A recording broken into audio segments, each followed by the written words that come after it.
கர்த்தருடைய பரிசுத்த நாமத்திற்கு மகிமை உண்டாவதாக. வாசிக்கலாம். சங்கீதங்களின் புஸ்தகம் 37:4.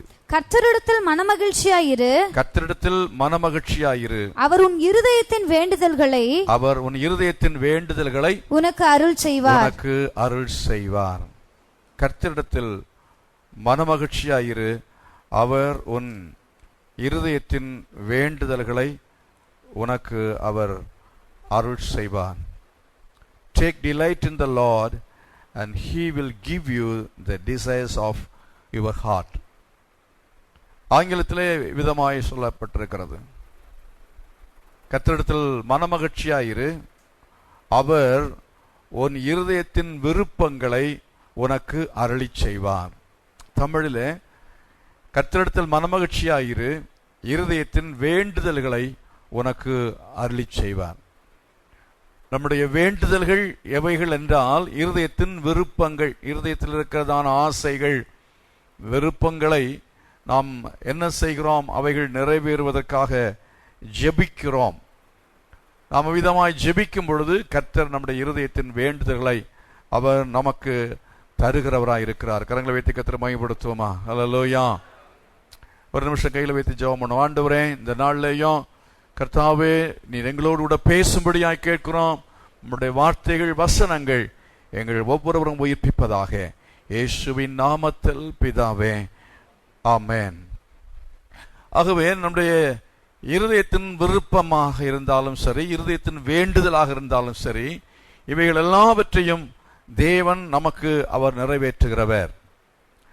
வேண்டுதல்கள், குறிப்பாக தமிழில் இருக்கிற வார்த்தையை நான் எடுத்துக்கொள்கிறேன். வேண்டுதல்கள், நம்முடைய வேண்டுதல்களை தேவன் என்ன செய்வார் என்று சொன்னால், பிரேயர்ஸ், நம்முடைய ஜெபங்கள், நம்முடைய வேண்டுதலை, நம்முடைய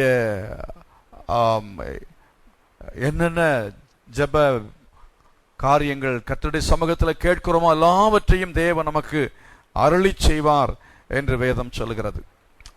வேண்டுதல் எல்லாவற்றையும் கர்த்தர் நமக்கு அருளிச் செய்வார் என்றால், எனக்கு அந்த வசனத்தை நம்ப முடியவில்லை, விசுவாசிக்க முடியவில்லை. அது சரியான வசனமாக எனக்கு தெரியவில்லை. அந்த வசனத்தில் சில புரிந்து கொள்ளாத விஷயங்கள் இருக்கிறது போல நான் நினைக்கிறேன். உங்களுக்கு எப்படி தெரியும் தெரியல. உண்மையில் சொல்லப்போனா வேண்டுதல் எல்லாவற்றையும் கர்த்தர் தருவாரா? தருவார். எத்தனை பேர் அப்படி விசுவாசிக்கிறீர்கள்? என்ன ஒரு கேள்வி வச்சிட்டானாலே உங்களுக்கு சந்தேகம் வேற வந்துடும் இல்லையா? வேண்டுதல்கள் எல்லாவற்றையும் கர்த்தர் தருவார். ஆனால் எல்லா வேண்டுதல்களும் என்பதல்ல. விருப்பங்கள் எல்லாவற்றையும் கர்த்தர் நிறைவேற்றுவார் என்று சொன்னால், சில விருப்பங்கள் தேவனுடைய விருப்பத்துக்கு மாறானதாக இருக்கும்.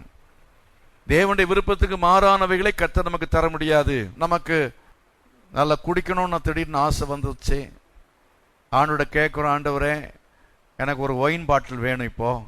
இந்த மாதிரிலாம் வேண்டுதல் பண்ணினால் இந்த வேண்டுதலையும் கர்த்தர் கேட்பாரா? கேட்க மாட்டார். அப்படின்னா வேண்டுதல் எல்லாம் கேட்பார் என்றால் பொருள் என்ன? அநேக வேண்டுதல்கள் இருக்கிறது. அந்த வேண்டுதல்களை நாம் அறிந்து கொள்ள வேண்டும். வேண்டுதல் என்று சொல்லும் பொழுது நம்ம சில சமயத்தில் ஜெபிக்கும்படி சொன்னால், நான் ஜெபிக்கும்போது சில சமயத்தில் சிலருக்காக ஜெபிக்கும் பொழுது கூட வார்த்தைகள் இருக்கும், மனதில் இருந்து வராது. சிலருக்காக ஜெபிக்கும் பொழுது கூட வார்த்தைகள் வரும், மனதிலிருந்து வராது. அப்படி ஜெபிக்கிற ஜெபம் அது உதட்டிலிருந்து வருகிற ஜெபமா இருக்கிற அப்படின்னால, அது என்னுடைய விருப்பத்திலிருந்து வந்து ஜெபிக்கிறதாக இருந்தா அந்த விருப்பத்தை கர்த்தர் கேட்பார். ஆமென், அல்லேலூயா. உதட்டிலிருந்து வருகிறதான ஜெபம் அல்ல, நம்முடைய இருதயத்திலிருந்து என்ன செய்ய வேண்டும்? அது விருப்பங்களாய் கடந்து வர வேண்டும். கர்த்தர் மகிமைப்படுத்துவோமாக. அல்லேலூயா. ஆகவே ஜெபம் பண்ணுகிற சமயத்தில் நம்முடைய இருதயத்தின் விருப்பத்தோடு நாம் சரியாக வார்த்தைகளை சொல்லி ஆண்டவருடைய சமூகத்தில் கேட்க வேண்டும். ஆண்டவரே என்னை நடத்துங்க, என்னை காப்பாற்றுங்க, என்னை ஆசீர்வதிங்க என்று சில வார்த்தைகளை திரும்ப திரும்ப நம்ம சொல்லுகிறோம். ஏதோ நம்ம வாயில சில வார்த்தைகள் வந்ததை நம்ம சொல்லுகிறோம். உண்மையிலே அந்த ஒரு ஜெபம் செய்ய வேண்டும் என்றால் அந்த ஜெபம் செய்வதில் மிக முக்கியமான ஒரு காரியம் என்னவென்று சொன்னால், we have to be connected with God. ஆண்டவரோடு தொடர்பில் இல்லாமல் நாம் ஜெபிக்க முடியாது, அந்த ஜெபம் கேட்கப்படாது. கம்ப்யூட்டர் பிரேயர் இல்லைன்னா ரெக்கார்ட் பண்ணதான ஒரு கருவியை வைத்துக்கொண்டு நம்ம ஒரு விண்ணப்பமா அது சொல்லி கொண்டிருப்பதை, ஒரு ஜெபத்தை ரெக்கார்ட் பண்ணி 24 மணி நேரம் போட்டு விட்டா அது ஜெபந்தான். அது ஆண்டவர் கேட்பாரா? கேட்க மாட்டார். என்ன செய்ய வேண்டும்? ஒருவர் ஜெபத்தை நடத்த வேண்டும். அப்ப ஜெபத்தை நடத்துகிறவர் எவ்வளவு முக்கியமானவர் என்பது அதுல கவனிக்கப்படுகிற விஷயம். இப்ப ஜெபிக்கிறவர்கள் என்கிறவர் மிக முக்கியமானவர்கள். நம்முடைய மனது ஈடுபடவில்லை என்றால், நம்முடைய மனதை எங்கேயோ வைத்துக்கொண்டு நாம் ஜெபிப்போம் என்றால் அந்த ஜெபத்தை கர்த்தர் என்ன செய்ய மாட்டார்? கேட்க மாட்டார். நீங்கள் விருப்பத்தின்படி, நீங்கள் விரும்பி, நீங்கள் ஆசைப்பட்டு, நீங்கள் உள்ளத்திலிருந்து எவைகளெல்லாம் கேட்கிறீர்களோ என்று சொல்லும் பொழுது ஆண்டவர் கொடுக்கக்கூடிய காரியங்கள், விருப்பமான காரியங்கள், எவையெல்லாவற்றையும் அவருக்கு பிரியமான காரியங்கள், வசனத்திற்கு புறம்பா இல்லாத காரியங்களை நம்ம கேட்கும் பொழுது அவையெல்லாவற்றையும் தேவன் தருகிறவராக இருக்கிறார். கர்த்தரை மகிமைப்படுத்துவோம். ஹல்லேலூயா. ஆகவே நிறைய காரியங்களை நம்ம மேற்போக்காக, மேலோட்டமாக ஜெபிக்கலாம். ஜெபத்தை நடத்துகிறவர்களும் கவனிக்க வேண்டியது அவசியம், ஜெபிக்கிறவர்களும் கவனிக்க வேண்டியது அவசியம். ஒரு குறிப்பிட்ட காரியத்தை நாம ஜெபிக்கும் பொழுது அதை இன்னும் எவ்வளவு அது விளக்கமாய் ஜெபிக்க முடியுமோ அவ்வளவு விளக்கமாய் ஜெபிக்க வேண்டும். உதாரணத்திற்கு நான் சொல்லுகிறேன், சுத்திகரிப்புக்காய் ஜெபிக்கிற ஜெபம், பரிசுத்தத்திற்காய் ஜெபிக்கிற ஜெபம் என்று எடுத்துக்கொள்ளும் பொழுது, ஆண்டவரே என்னை பரிசுத்தப்படுத்தும் என்று ஒரு வார்த்தையில நம்ம சொல்லி முடிக்கலாம். ஆனால் இங்கே 51வது சங்கீதத்திலே வாசித்து பாருங்கள். 51வது சங்கீதத்திலே தாவீது அந்த ஜெபத்தை எப்படி செய்கிறான் என்கிறதை நீங்கள் கவனிக்கலாம். 51:1 நீங்கள் வாசித்து பாருங்கள். தேவனே உமது கிருபையின்படி எனக்கு இறங்கும், உமது மிகுந்த இரக்கங்களின்படி என் மீறுதல்கள் நீங்க என்னை சுத்திகரியும், என் அக்கிரமம் நீங்க என்னை முற்றிலும் கழுவி, என் பாவமற என்னை சுத்திகரியும். என்னை என்ன செய்யும்? சுத்திகரியும். அதாவது இந்த 1வது வசனத்துல இருந்து 1-2 வசனங்களிலே நாம் 2 வசனத்துல என்ன படிக்கிறோம் என்றால், இந்த ஜெபத்திலே அவன் சுத்திகரிப்புக்காய் ஜெபிக்கிற ஜெபத்தை பார்க்கிறோம். இந்த சங்கீதத்திலே இருக்கிற இந்த 19 வசனங்களிலே ஒரு விஷயம் என்னவென்றால், அவன் சுத்திகரிப்புக்காய் ஜெபிக்கிறேன், சுத்திகரியும் என்று ஒரு வார்த்தையிலே சொன்னால் அதுவும் ஜெபந்தான். அந்த வார்த்தையை, அந்த சுத்திகரிப்புக்காய் அவன் ஜெபிக்கிற ஜெபத்தினுடைய வார்த்தைகளை பாருங்கள். முதலாவது தேவனே என்று கூப்பிடுகிறான். தேவனே என்று ஆண்டவரை நோக்கி அவன் கூப்பிடும் பொழுது அந்த கூப்பிடுதல் மிக முக்கியமானது. அந்த கூப்பிடும் பொழுது அவன் எப்படி, எந்த நிலையில நின்று கூப்பிட்டிருப்பான், எப்படி கூப்பிட்டிருப்பான், குரல் எப்படி இருக்கும்? that may not be a commanding voice. அது ஒரு கட்டளையிடுகிற வார்த்தை இருக்க முடியாது. தேவ சமூகத்தில் கெஞ்சுகிற வார்த்தை. தேவ சமூகத்தில் என்ன செய்ய வேண்டும்? நாம ஜெபிக்கும் பொழுது கெஞ்சி கேட்க வேண்டும். ஆண்டவரே உம்முடைய கிருபையின்படி எனக்கு இறங்கும், உம்முடைய மிகுந்த கிருபையின்படி இரக்கங்களின்படி என் மீறுதல்கள் நீங்க என்ன செய்யும்?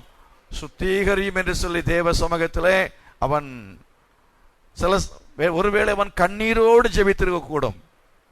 அவன் தேவ சமூகத்தில் அந்த ஜெபித்த அந்த ஜெபத்தை தான் கர்த்தர் அவனுக்கு கேட்டார். கரங்களை வைத்து கர்த்தரை மகிமைப்படுத்துகிறோம். எப்படி நம்ம ஜெபிக்கிறோம் என்பது முக்கியமானது, மிக முக்கியமானது. நம்ம எப்படி ஜெபிக்கிறோம் என்பது முக்கியமானது. எவைகளுக்காக ஜெபிக்கிறோம், அந்த ஜெபிக்கிற காரியங்கள் அது விளக்கமா இருக்க வேண்டும்.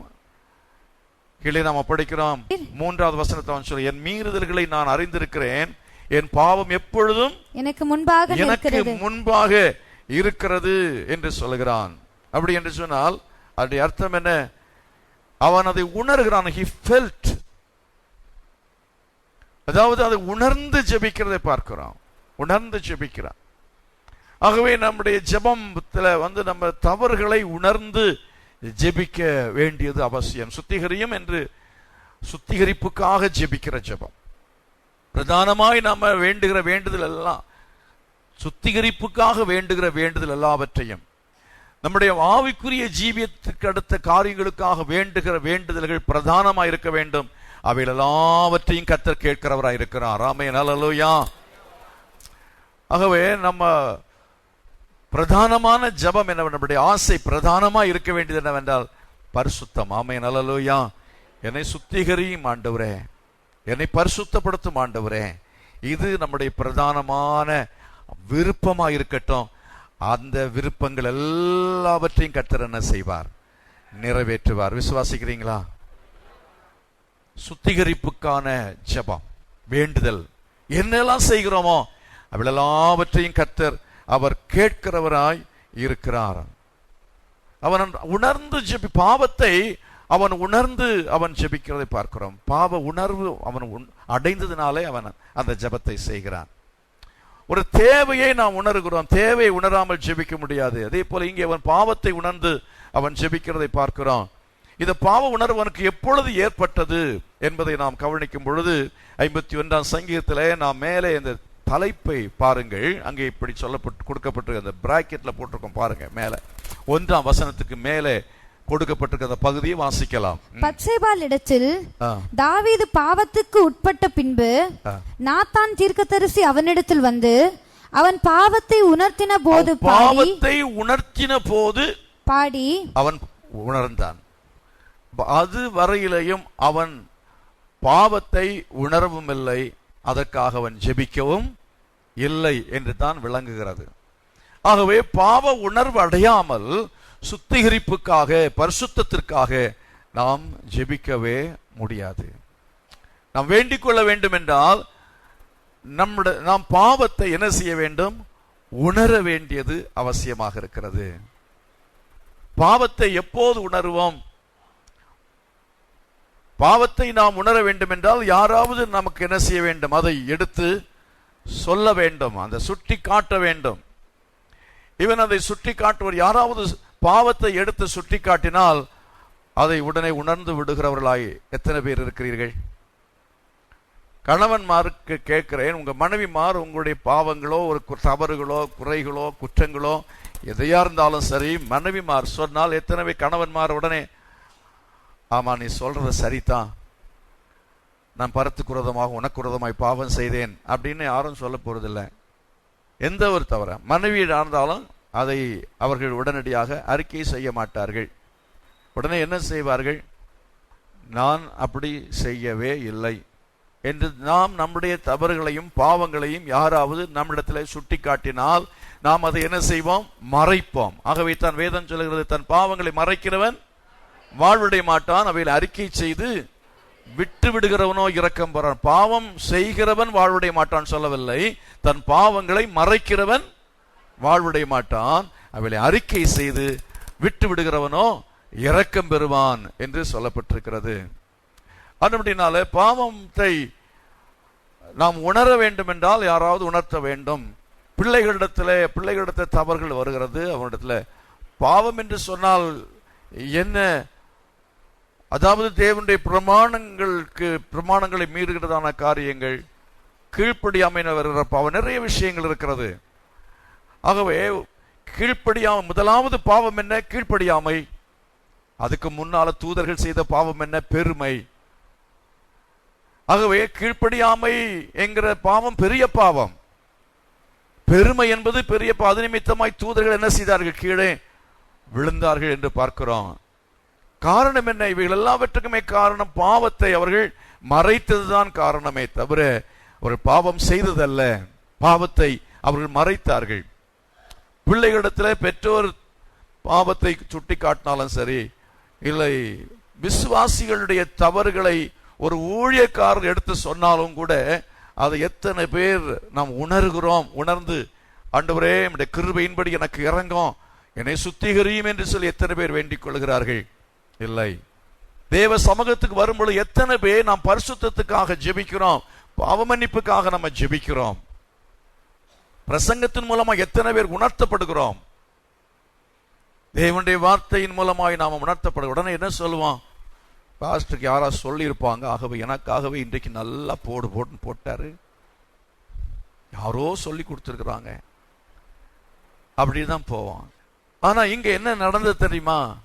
நாத்தான் தீர்க்கதரிசி அதை வந்து சொல்லும் பொழுது அவனும் அப்படியே நினைத்திருப்பான் என்று கூட வைத்துக் கொள்ள. தீர்க்கதரிசி கர்த்தர் மூலமாக அவனுக்கு வெளிப்பட்டிருக்கும் என்று நினைத்திருந்தால் அதுவும் நல்லதுதான்.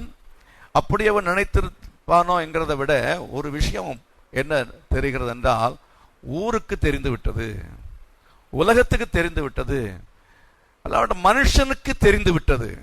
கடவுளுக்கு மாத்திரம் தெரியும் என்கிறது முதல்ல நமக்கு இருந்தா கூட அதை வந்து ஒரு பெரிய பிரச்சனையா நமக்கு வராது. ஆண்டவர் அவருக்கு எல்லாம் பார்க்கிறார் தெரியும் என்று சொன்னாலும் கூட அதை விட மனுஷன் தெரிந்து கொண்டான், மனுஷன் அதை கேள்விப்பட்டு விட்டான். அப்படி என்கிற அந்த ஒரு நிலையிலே அவன் அதை பார்க்கிறதான சமயத்திலே அப்பொழுதுதான் அவன் என்ன செய்தான்? உணர்ந்தான். ஆகவே நம்முடைய பாவங்களை கர்த்தர் வெளியரங்கமாக்குகிறதான சமயத்தில், நம்முடைய பாவங்கள் அதாவது மறைவாய் இருக்கிறதான காரியங்கள், ஒரு லஞ்சம் வாங்குறது, ஒரு ஆள் அவன் லஞ்சம் வாங்கி கொண்டே இருக்கலாம். நான் ஒரு நாள்ல அந்த லஞ்சம் என்ன செய்கிற வாங்குறவன் பிடிபடும் பொழுதுதான் என்ன செய்கிறான் என்றால் முகத்தை மூடிக்கொண்டு அவன் என்ன செய்கிறான்? வெக்கத்தோடு போகிறது மாத்திரமல்ல, அதுக்கு பிறகு அவன் தீர்மானிப்பான், இனி நான் லஞ்சம் வாங்கக்கூடாது என்று அவன் தீர்மானிக்க கூடும். ஏனென்றால் அந்த காரியத்தினால அவனுக்கு ஏற்பட்ட அவமானம், ஆகவே பாவத்தினால ஏற்படுகிற அவமானத்தை தாங்க முடியாத நிலைமை வரும்பொழுது, அப்படிப்பட்ட சூழ்நிலை வரும்பொழுது அது நிமித்தமாய் உணர்கிறார்கள், யோ நான் பாவம் செய்தேன், என்னுடைய வாழ்க்கையை இது பாதித்திருக்கிறதே என்பதை உணர்கிறார்கள். அவ்விதமா உணர்ந்ததுனால தான் அவன் என்ன செய்தான்? அவன் ஜெபம் பண்ணான். பாவம் வந்து அவன் மன்னிக்கும்படி கர்த்தர் அவன் ஜெபம் பண்ணது மாத்திரமல்ல, அவன் ஜெபிக்கும் பொழுது என்ன செய்கிறான் பாருங்கள், வாசிக்கலாம். அடுத்த வசனத்தை வாசித்து பாருங்க. இதோ நான் துர்க்குணத்தில் உருவானேன், என் தாய் என்னை பாவத்தில் கர்ப்பந்தரித்தாள். அதாவது we must understand that we are human being. பாவத்தை அறிக்கை செய்யும் பொழுது ஒரு காரியத்தை நாம் உணர வேண்டும். பாவத்தை அறிக்கை நம்ம உணர்கிறது மாத்திரமல்ல, இன்னொரு காரியத்தை, பாவத்தை நாம் உணர்த்துகிற மக்களாக இருக்க வேண்டும். இங்கே நாத்தான் தீர்க்கதரிசி பார்க்கிறோமே, தாவீதுக்கு பாவத்தை உணர்த்தின மனுஷன்.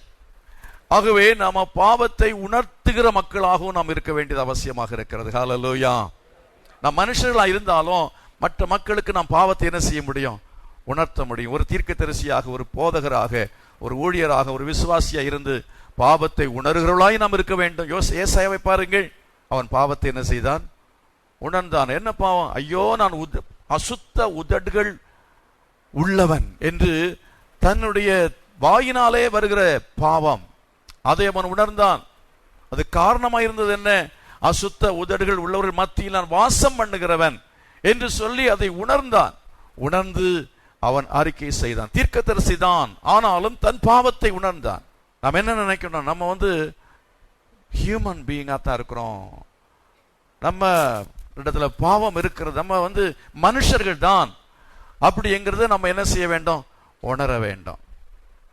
நம்ம தேவ தூதர்கள் அல்லவே அல்ல. பிரசங்கியாரா இருந்தாலும் சரி, நம்ம எப்பவுமே என்ன நினைக்கிறோம்னு சொன்னா, நம்ம மற்றவர்களை பாவிகளாக பார்க்கிறோமே தவிர, எந்த பாவமாக இருந்தாலும் சரி, எந்த ஒரு கொலைகாரனாக இருந்தாலும் சரி, அவன் கொலைகாரனாக நம்ம பார்க்குறோம், அதே கொலையை நாமும் செய்ய முடியும்.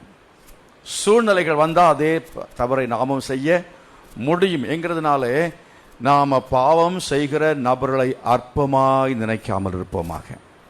அவளை கீழே பாவிகள் என்று சொல்லி அவளை நம்ம வித்தியாசமாக நினைக்காம, ஆண்டவராய் இயேசு கிறிஸ்துவிடத்தில் வந்ததான பாவிகளை ஆண்டவர் அப்படி நினைக்கவே இல்லை. கர்த்தர் அவளை நேசித்தார். ஆமென், ஹல்லேலூயா. பாவத்தை வெறுக்கிற ஆண்டவர், ஆனால் பாவிகளை நேசிக்கிறவராக இருக்கிறார். நம்ம பாவத்தை வெறுக்க வேண்டுமே தவிர பாவிகளை நாம் வெறுக்கவே கூடாது. ஒரு குடிகாரனா இருக்கிறாங்கிறதுக்காக அவனை வெறுக்கக்கூடாது.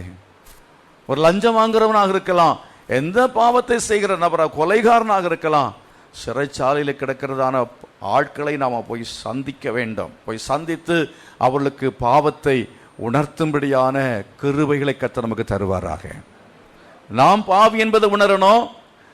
அது மாத்திரம் நம்முடைய பாவங்களை நாம் அறிக்கை செய்து நாம் நம்மை சரிப்படுத்திக் கொள்ள வேண்டும். அது மாத்திரமல்ல, நாமை சரிப்படுத்துகிற அதே வேளையில் ஆண்டவரோடு நம்மை தொடர்பு படுத்தினதற்கு பிறகு, கர்த்தரோடு நம்ம தொடர்பு உள்ள மக்களாக இருக்கிறதான சமயத்தில் மற்றவருடைய பாவங்களையும் நாம் என்ன செய்ய முடியும்? நாம் உணர்த்த முடியும். அதைத்தான் ஏசாயா உணர்ந்ததுக்கு பிறகு அவன் ஏசாயாவுடைய புஸ்தகத்தை நீங்க படித்து பாருங்க. ஏசாயா தீர்க்கதரிசியின் புஸ்தகத்தை நீங்கள் வாசித்தீர்கள் என்று சொன்னால் அநேகரை ஆறுதல் படுத்துகிற வார்த்தையாக இருக்கிறது. ஆமென், அல்லேலூயா. அநேகருக்கு ஆசீர்வாதமான பாத்திரங்களாய் கர்த்தர் நம்மை மாற்றுவார். சிலுவையில் இயேசு கிறிஸ்து அவர் அறையப்பட்டு அவங்க இருந்த சமயத்தில் அவர் வலது பக்கத்தில் ஒரு கள்ளன், இடது பக்கத்தில் ஒரு கள்ளன், 2 கள்ளன்மார் இருந்தார். அதில் ஒரு கள்ளன் அவன் என்ன செய்தான் சொன்னால், என்னை நினைத்தருளும் பரதீசிலே, அதாவது நீர் உம்முடைய மகிமையிலே வரும் பொழுது என்ன என்ன செய்யும், நினைத்தருளும் என்று சொல்லி இவன் வேண்டிக் கொண்டான். அதனுடைய அர்த்தம் என்ன? மற்ற கள்ளனை கடிந்து கொண்டான். நம்ம செய்த தவறுகளுக்காக தண்டிக்கப்படுகிறோம். அவர் பரிசுத்தமானவர். ஆகவே அவரை பக்கத்தில் வைத்து அவன் கவனிக்கிறான். என்ன பார்க்கிறான்? இயேசு கிறிஸ்துவை அடித்து உதைத்து அவரை சிலுவையில் அறைந்து வைத்திருக்கிறார்கள். அவர் எந்த குற்றமும் இல்லாதவர் என்பதை அவன் கண்ட. அவன் வாழ்க்கையிலே அவன் நெருங்கி பழகினானா என்று தெரியாது, பழகி அவன் அறிந்து கொண்டானா என்று தெரியவில்லை. ஆனால் சிலுவையிலே அவனோடு அறையப்பட்டிருக்கிற மற்ற கள்ளனை பார்க்கும் பொழுது அவன் தூஷிக்கிறான், அவன் கோபமாய் பேசுகிறான். ஆனால் இயேசு கிறிஸ்துவோ அவர் பிதாவே இவர்களுக்கு மன்னியும், தாங்கள் செய்கிறது இன்னதென்று அறியாதிருக்கிறார்களே என்று சொல்லி என்ன செய்தார்? ஜெபம் பண்ணினார். எதிரிகளுக்காக ஜெபித்தார். அவரை சிலுவையில் அறைந்த மக்களுக்காக இயேசு என்ன செய்தார்? அவர் ஜெபம் பண்ணினார். அப்படி அவர் ஜெபம் பண்ணதன் நிமித்தமாகத்தான் அவன் என்ன செய்தான் என்று சொன்னால் அவரை ஆண்டவராகவே ஏற்றுக்கொண்டான். கரங்களை வைத்து கர்த்தரை மகிமைப்படுத்துவான். வாழ்க்கையை பார்க்கிறார்கள். நம்முடைய வாழ்க்கையை பார்க்கும் பொழுது, நம்முடைய வாழ்க்கையை பார்க்கிறதான சமயத்தில் மற்ற மக்கள் பாவ உணர்வு அடைவார்கள். ஆமென். டிஎல் மூடி பிரசங்கத்தை கேட்கும் முன்பதாக அவருடைய பார்வையிலேயே பாவ உணர்வு வந்து விடுமா. அவர் பார்த்தாலே போதுமா. ஒரு ஃபேக்டரியில் போனாரு.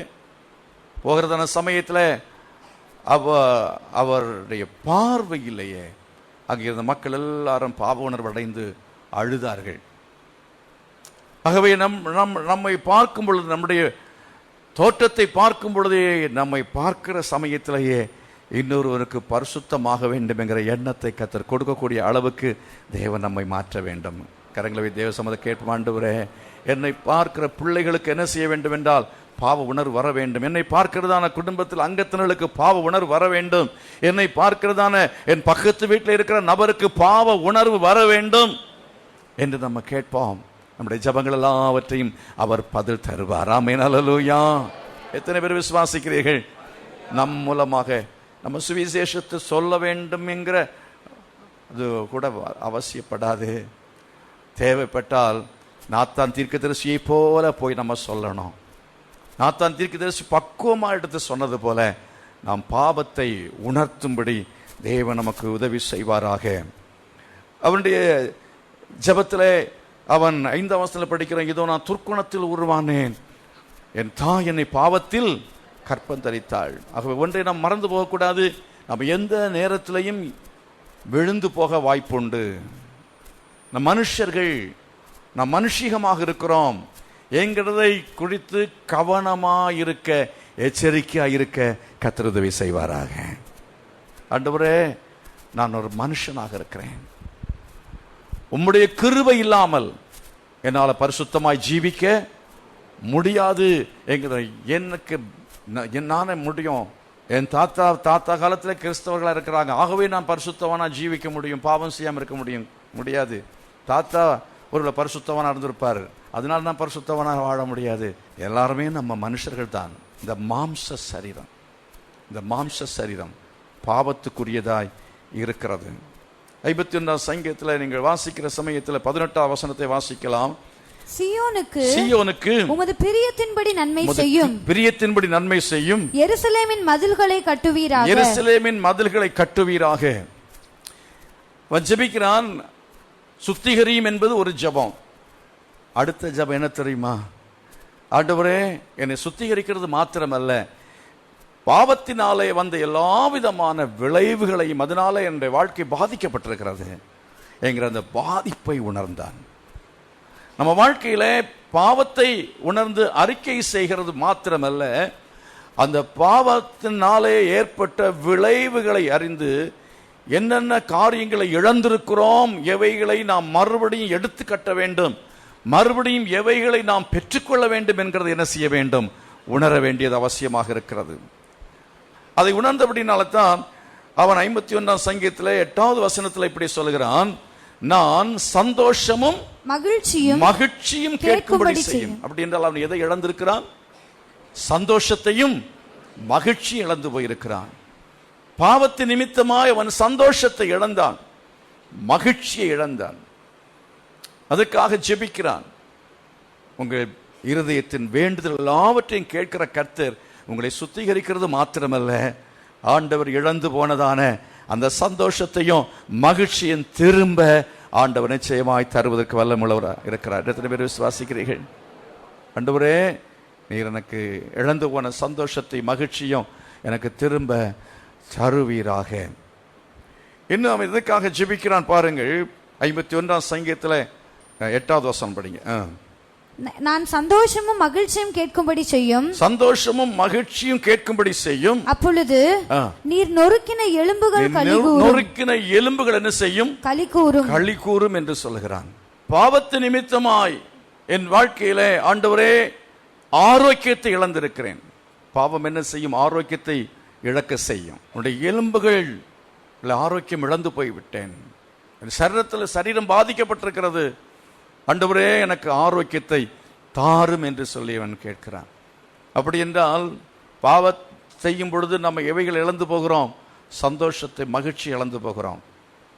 சரீரத்திலே கர்த்தர் நமக்கு ஏதாவது ஒரு தண்டனையை தருகிறார், சரீரத்திலே நமக்கு வியாதி வரலாம், அவன் ஆரோக்கியம் இழந்ததுனால ஆரோக்கியத்தை தாரும் என்று சொல்லி அவன் ஜெபிக்கிறான். தேவ சமூகத்தில் அப்படிப்பட்ட நிலைமையில் ஒருவேளை ஆரோக்கியத்தை இழந்து போனவர்களாய் நாம் இருப்போம் என்று சொன்னால் தேவ சமூக கரங்களை வைத்து ஜெபம் பண்ணிக்கொள்ளுங்க. ஆண்டவரே, என் தவறுகள் நிமித்தமாக, என் பாவங்களின் நிமித்தமாக, என் அக்கிரமத்தின் நிமித்தமாக என் சரீரத்திலே ஆண்டவரே உம்மால் கொடுக்கப்பட்ட அந்த வாதையை நீர் எடுத்து போடுவீராக. என் வாழ்க்கையில ஏற்பட்டதான அந்த வாதையை நீர் அகற்றுவீராக. ஆண்டவரே, என் குடும்பத்தில் ஏற்பட்ட பாதிப்பை நீர் மாற்றுவீராக என்று சொல்லி தேவ சமூகத்தில் கேட்போம். கர்த்தர் நிச்சயமாகவே ஆண்டவர் உங்கள் மன விருப்பத்தின்படி எல்லாம் கர்த்தர் செய்வார். உங்கள் வேண்டுதல் எல்லாவற்றையும் கேட்டு அவர் பதில் தருகிற அவர் தேவனாக இருக்கிறார். 51ஆம் சங்கீதத்தில் 10வது வசனத்தில் நாம் படிக்கிறோம், தேவனே சுத்த இருதயத்தை என்னிலே சிருஷ்டியும், நிலைவரமான ஆவியை என் உள்ளத்திலே புதுப்பியும், உள்ளத்திலே எனக்கு நீர் புதுப்பிப்பீராக என்று சொல்லி அவன் ஜெபம் பண்ணுகிறான். ஒரு நிலைவரமான ஆவி அவனுக்கு இல்லாமல் இருந்தது. வீட்டை அடிக்கடி மாத்துகிற ஆட்கள், ஒரே வீட்டில் குடியிருக்க மாட்டாங்க, ஒரே குறிப்பிட்ட ஒரு கம்பெனியில் வேலை செய்ய மாட்டாங்க, ஒரு குறிப்பிட்ட ஆர்கனைசேஷனில் இருக்க மாட்டாங்க, அடிக்கடி இப்போ ஒவ்வொன்றையாக மாற்றுறவங்க, வீட்டை மாற்றுவாங்க, வேலையை மாற்றுவாங்க, சபையை மாற்றுவாங்க. நிலைவரமான ஆவி இருக்காது, சபையை மாற்றிக்கொண்டே இருப்பார்கள். இன்றைக்கு ஒரு சபையில் இருப்பாங்க, இந்த வருஷம் அடுத்த வருஷம் வேற சபைக்கு போயிடுவாங்க, சபையை மாற்றுறவங்க.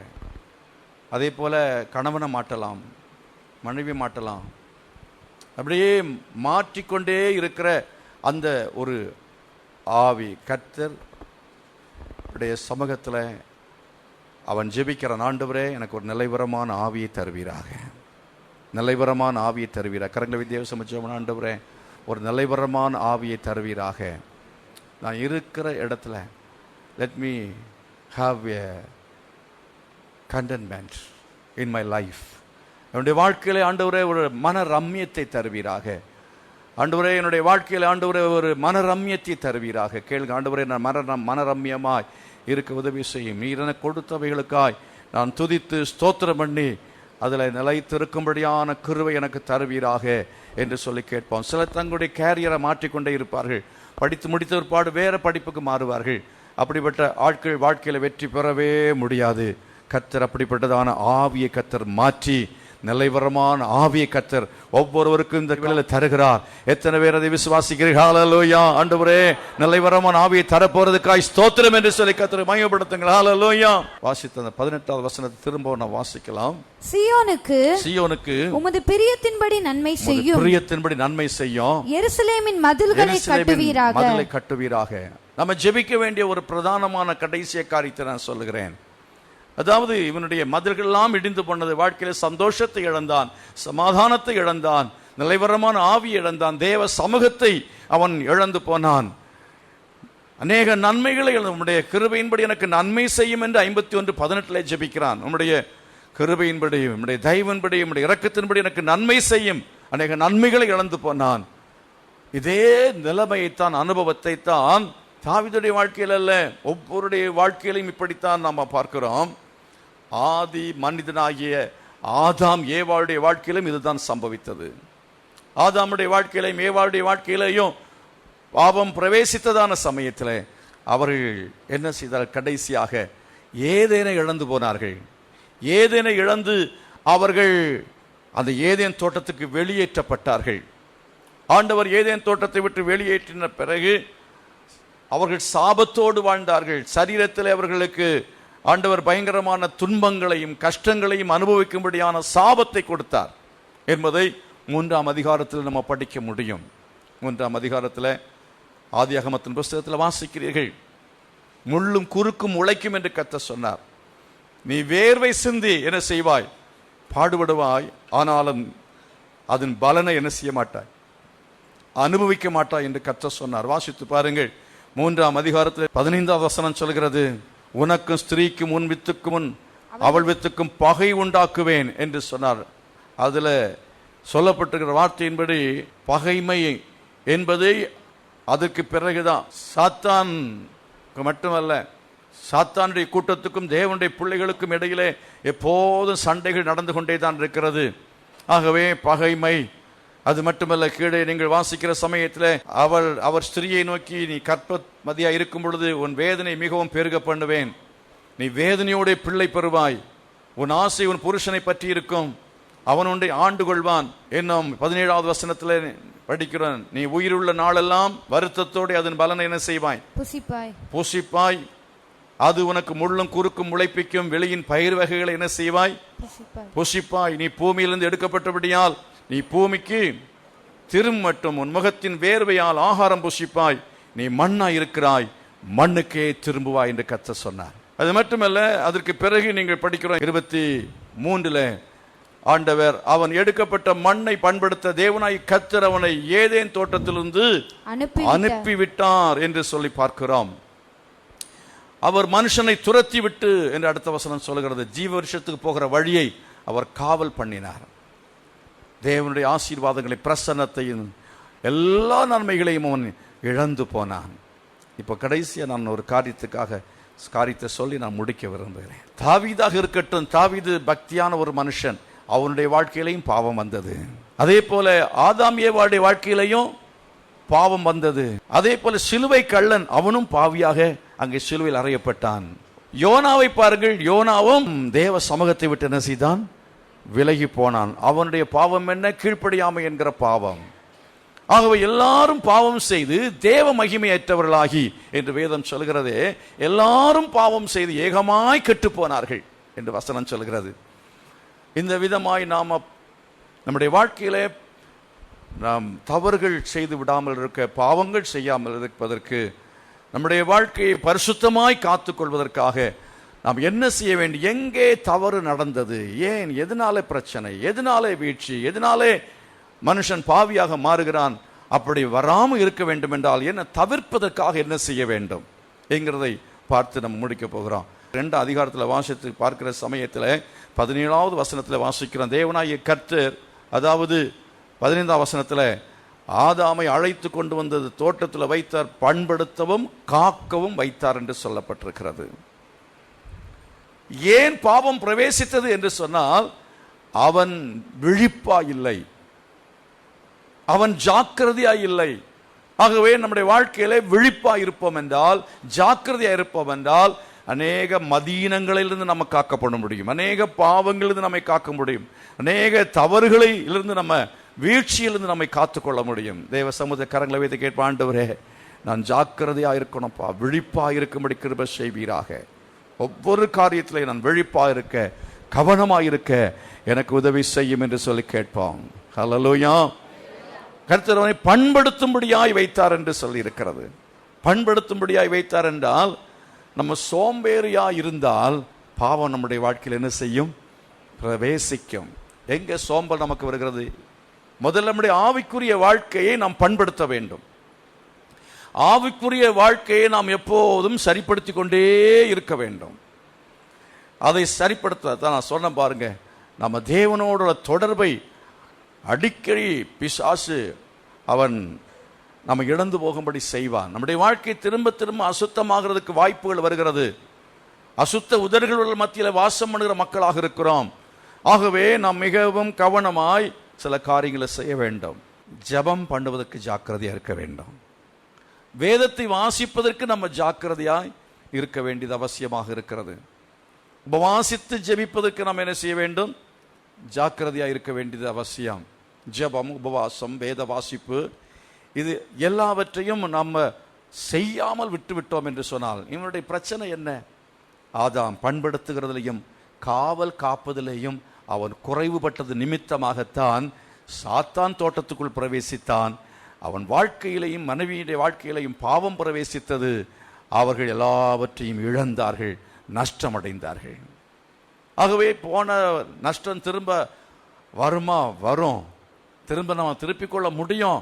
நாம் என்ன செய்ய வேண்டும்? அதற்காக நம்ம ஜெபிக்க வேண்டும். ஆனால் நம்முடைய வாழ்க்கையில் திரும்ப ஒரு தவறு செய்ததான ஒரு தவறு நம்முடைய வாழ்க்கையில் வராமல் இருக்கும்படியாய், நம்ம பரிசுத்தமாய் ஜீவிக்கும்படியாய் நம்முடைய வாழ்க்கையை பண்படுத்தி கொண்டே இருக்க வேண்டியது அவசியமாக இருக்கிறது. நம்முடைய வாழ்க்கையை பாதுகாத்து கொண்டே இருக்க வேண்டியது அவசியமாக இருக்கிறது. ஹல்லேலூயா. உன் இருதயத்தை எல்லா காவலோடும் காத்துக்கொள், அதில் ஜீவ ஊற்று என்ன செய்யும்? புறப்படும் என்று சொல்லி பார்க்கிறோம். தெய்வ சமூகத்தில் எல்லாரும் எழுப்பி நிற்போமா? கரங்களை வைத்து ஆண்டவர் சமூகத்தை கேட்ப, ஆண்டவரே வீழ்ச்சிக்கு பின்னாலே நான் ஜெபிக்கும் முன்பதாக, எல்லாவற்றையும் இழந்து போனதுக்கு பிறகு ஜெபிக்கும் முன்பதாக, என் ஆரோக்கியத்தை நான் இழந்து போன பிறகு ஆரோக்கியத்திற்காக ஜெபிக்கும் முன்பதாக, என் ஆவிக்குரிய ஜீவித்திற்காக ஜெபிக்கும்படியாய் இந்த நேரத்தில் நம்முடைய சமூகத்தில் கடந்து வருகிறேன் ஆண்டவரே என்று சொல்லி கரங்களை வைத்து ஆண்டவரை நோக்கி நம்ம ஜெபம் பண்ணி கேட்போமா? கடந்த காலங்களில் நம்முடைய வாழ்க்கையில் வந்ததான எல்லா விதமான தவறுகளையும், எல்லா விதமான குறைகளையும், எல்லா விதமான குற்றங்களையும் கர்த்தர் மன்னிக்கும்படியாய் கரத்தை வைத்து ஜெபம் பண்ணுமா? ஓ ஹல்லேலூயா. உமக்கு ஸ்தோத்திரம் ஆண்டவரே. இயேசுவே உமக்கு ஸ்தோத்திரம். ஹல்லேலூயா. தாவீதை ஆண்டவர் மறுபடியும் தூக்கி எடுத்தார். ஆமென். ஹல்லேலூயா. ஆதாமை கர்த்தர் அப்படியே விட்டு விடவில்லை. யோனாவை கர்த்தர் அப்படியே விட்டு விடவில்லை. தேவன் மறுபடியும் உங்களை அவர் ஆசீர்வதிக்க வேண்டும் என்று விரும்புகிறார். தேவனுடைய கிருபை, தேவனுடைய கிருபை, தேவனுடைய கிருபை. கைகளை வைத்து கேளு, உம்முடைய கிருபை அப்பா, உம்முடைய கிருபை. ஓ ஹல்லேலூயா. Thank you Jesus. பாவ உணர்வடைய வேண்டுமே தவிர பாவத்தை பற்றி நினைத்து குற்ற உணர்வோடு கூட இருக்க வேண்டும். கரத்தை வீசல், ஆண்டவரே என் பாவங்கள் எல்லாவற்றையும் கர்த்தர் மன்னித்ததுக்காக ஸ்தோத்திரம்னு சொல்லுங்க. அறிக்கை செய்த எல்லா பாவங்களையும், பாவத்தை அறிக்கை செய்து விட்டுவிடும் பொழுது கர்த்தர் எல்லாவற்றையும் மன்னிக்கிறவராக இருக்கிறார். ஓ ஹல்லேலூயா. தேவனே நான் பாவங்களை உணர என்னை உணர்த்துவீராக, என்னை உணர்த்துவீராக. வேதத்தை வாசிப்பதன் மூலமாக நான் பாவம் உணர்த்தப்படணும் ஆண்டவரே.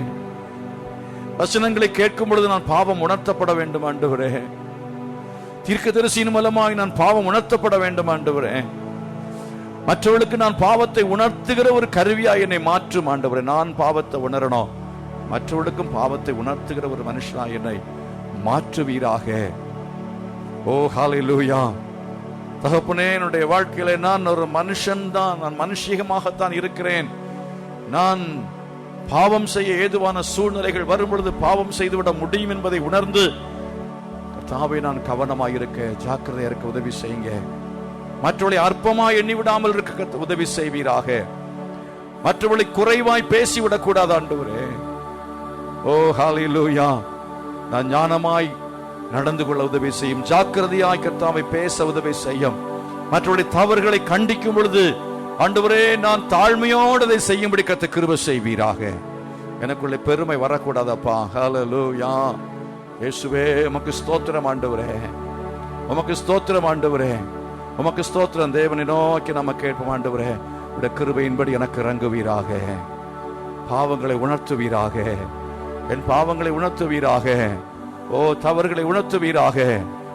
ஒரு உலகமெல்லாம் அறிந்ததுக்கு பிறகு நான் பாவ உணர்வு அடைகிறதை விட ஆண்டவரே, நீர் என்னை கர்த்தர் உணர்த்தி நான் பாவங்களை விட்டு கர்த்தாவை நான் மனம் திரும்பின ஒரு வாழ்க்கை வாழ்வதற்கு எனக்கு உதவி செய்யும் என்று சொல்லி கேளுங்க. கர்த்தர் நிச்சயமாய் உதவி செய்வார், நிச்சயமாய் உதவி செய்வார். ஓ, நிச்சயமாய் உதவி செய்வார். அன்றைக்கு அந்த யோனாவை போல கடலின் ஆழத்துக்கு செல்லும் முன்பதாக உடைய கீழ்ப்படியாமை உணர்ந்து ஆண்டுடைய பலத்த கரத்தினுடைய வல்லமை உணர்ந்தவர்களாக தேவ சமூகத்திலே ஒப்பு கொடுக்க, பாவத்தை உணர தேவன் உதவி செய்வாராக. மீன் வயிற்றுல போய் உணர்வதல்ல, நம்ம நன்றாக ஆலயத்தில் இருக்கும் பொழுதை உணர கர்த்தர் கிருபை செய்வாராக. ஆரோக்கியமாக இருக்கும் பொழுதை கர்த்தர் உதவி செய்வாராக. எல்லா ஒன்றை இழந்து போக முன்பதாகவே பாவத்தை உணர கர்த்தர் கிருபை செய்வாராக. ஆரோக்கியத்தை இழக்க முன்பதாக உணர்ந்து போக கர்த்தர் கிருபை செய்வாராக. சந்தோஷத்தையும் சமாதானத்தையும் இழக்க முன்பதாகவே பாவத்தை உணர்ந்து கொள்ள கர்த்தர் கிருபை செய்வாராக. ஆண்டவரே, பாவ உணர்வை எனக்கு தருவீராகப்பா. பாவ உணர்வை என் குடும்பத்தை தருவீராக. பாவ உணர்வுகள் சபையிலே தருவீராக. பாவ உணர்வு தேசத்தில் தரும்படியாய் நாங்கள் ஜெபிக்கிறோம். ஓ ஹல்லேலூயா. உமக்கு ஸ்தோத்திரம் ஆண்டவரே, உமக்கு ஸ்தோத்திரம் கர்த்தாவே.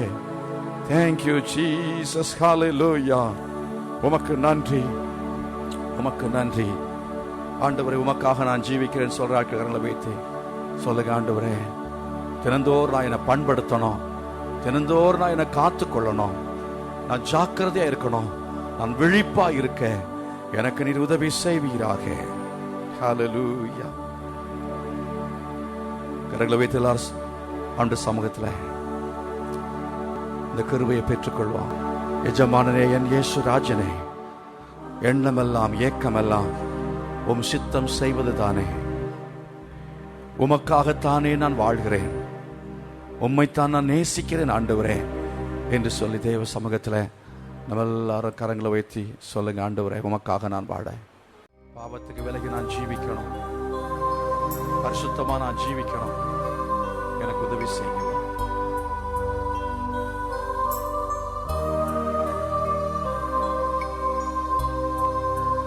உமக்காகத்தான் வாழ்கிறேன், உம்மைத்தான் நேசிக்கிறேன். உமக்காகத்தான் வாழ்கிறேன், உம்மைத்தான் நேசிக்கிறேன். பலியாகி என்னை மீட்டீரே, பலியாகி என்னை மீட்டீரே. பரலோகம் திறந்தீரையா, பரலோகம் திறந்தீரையா. எஜமானனே,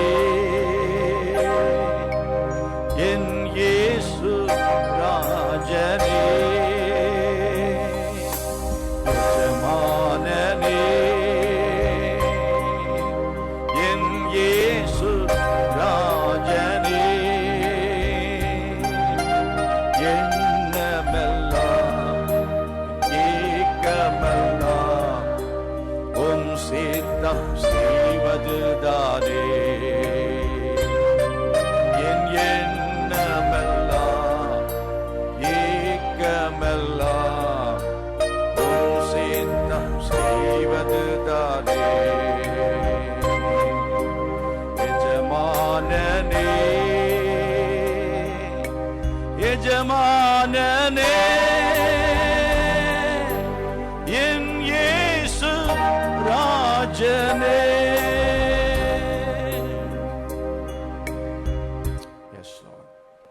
தகப்பனே, உம்முடைய சமூகத்தில் எங்களை ஒப்புக் கொடுக்கிறோம். நீர் ஒவ்வொருவரையும் நீர் உணர்த்தினதுக்காக ஸ்தோத்திரம். பாவத்தை உணர்ந்ததான, பாவத்தை அறிக்கை செய்து ஆண்டவரே ஜெபித்ததான அந்த தாவீதுடைய மதில்கள் நீ கட்டினதுக்காக ஸ்தோத்திரம். அன்றைய கர்த்தாவின் மதில்களை அவனுக்கு கட்டினீர் ஆண்டவரே. அவனுடைய வாழ்க்கையை ஆசீர்வதித்தீர் ஆண்டவரே. அதே போல எங்கள் வாழ்க்கையை நீர் ஆசீர்வதிப்பதற்கு வல்லமுள்ள தேவனாய் இருக்கிறதுக்காக ஸ்தோத்திரம். இடிந்து போன எல்லா மதில்களையும் மறுபடியும் எடுத்து கட்டும்படியாய் நாங்கள் ஜெபிக்கிறோம். இழந்து போன ஏதனை மறுபடியும் பெற்றுக்கொள்ளும்படி கர்த்தர் கிருபை செய்யும். ஒவ்வொருவருடையும் திருக்கரம் தாங்கி வழி நடத்துவதாக. பாதுகாத்துக் கொள்ளுங்க. எச்சரிப்பாய் ஜீவிக்க, விழிப்பாய் ஜீவிக்க கிருபை செய்யும்படி கேட்கிறேன். அதுக்காய் ஜெபிக்க உதவி செய்யும். இயேசுவின் நாமத்தில் பிதாவே, ஆமென். நம்முடைய கர்த்தர் இரட்சகருமாய் இருக்கிற இயேசு கிறிஸ்துவின் கிருபையும் பிதாவாகிய தேவனுடைய அன்பும் பரிசுத்த ஆவியானுடைய அன்யோன்யமும் சமாதானம் பாதுகாவலும் நம் அனைவரோடும் சகல பரிசுத்தவான்களுடன் கூட இன்றும் இன்றைக்கு நிலைத்திருப்பதாக. ஆமென். God bless you. கர்த்தர் உங்களை ஆசீர்வதிப்பார்.